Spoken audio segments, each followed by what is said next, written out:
While we were on the right side, there was firefighters getting ready. They were bustling back and forth, and a couple of vets that were there, they got the vibe that something was coming down.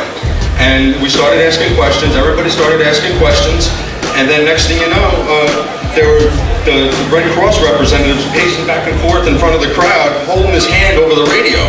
And I couldn't hear what it was saying, but it was like, it was pulsed. Whatever the speech was on there was pulsed, and that means to me it was most likely a countdown.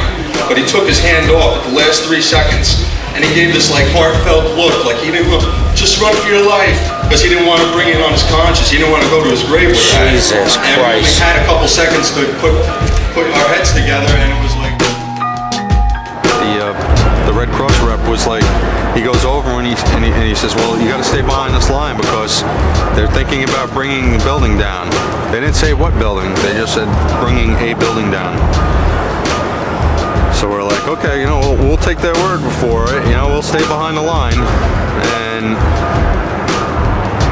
he went over and he talked to one of the, through all the commotion, he goes over and he asked one of the Red Cross, or one of the firefighters, what was going on. I guess, I don't know if he got an answer or not.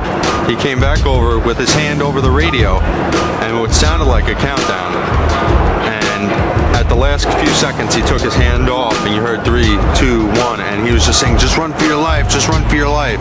And then it was like another 2, 3 seconds, you heard explosions. Like, boom! There's like a distinct sound. It's not like when compression, like boom, boom, boom, boom, boom, like floors that were dropping and collapsing. This was boom, and like you felt a rumble in the ground, like almost like you wanted to grab onto something. That, to me, I knew that was an explosion. There was no doubt in my mind.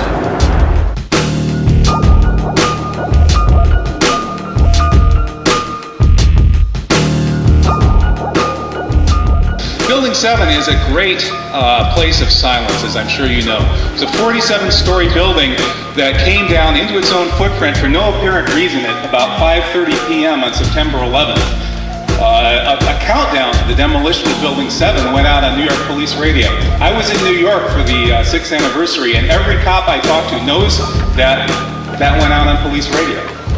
The BBC reported that Building 7 had collapsed 20 minutes before it happened, with Building 7 standing in the background behind the reporter. And we have eyewitnesses, I can give you their contact information, who were inside Building 7 at 9 o'clock in the morning, before the towers had come down, and witnessed massive explosions that killed large numbers of people, devastated the lobby. There were pre-demolition explosions.